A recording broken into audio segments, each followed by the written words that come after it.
may dumaang isang bata.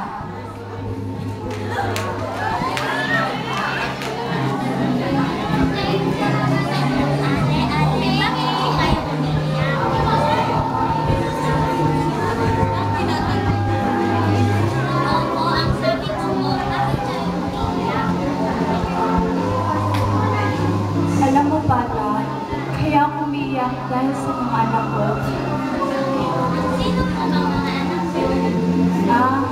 Sila sina Luz, Vincent at Linda. Bakit? Hindi mo po ba kayo?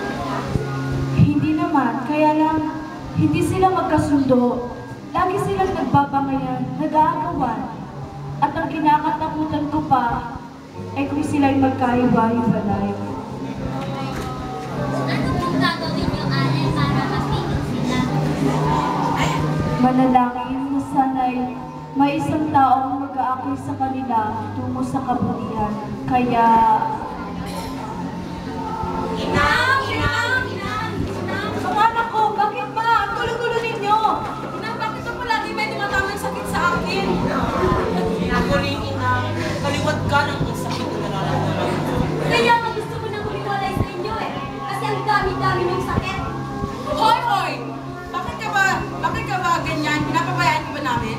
Oo nga, kahit ikaw, kung ano-ano talagang iniisip mo, sa kapipilit kong umiwalay. Paano kasi? Parang kayo lang ang nabubuhay dito sa mundo ito. Hindi ninyo ako pinapansin. Hoy! Magsitigil nga kayo. Alam ba ninyo na ang mga nararamdaman nyo ngayon ay parusa na yan ng Diyos?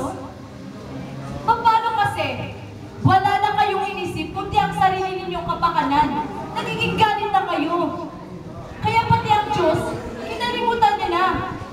At kung maalala man ninyo ang Diyos, minsan inyo pang ginagamit sa kasakiman ninyo. At ikaw, Minda, hindi ka maaaring umiwalay hanggat hindi ka natututong magpakatino. Paano kasi? Wala ka nang inisip kundi mga patayan.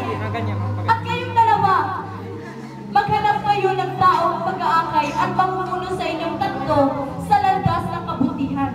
Naiintindihan niyo ba ako? Opo. Wala na sino po ang ama ng Pilipinas. Kailan? Ngayon na. At simulan niyo yan mismo sa inyong mga sarili.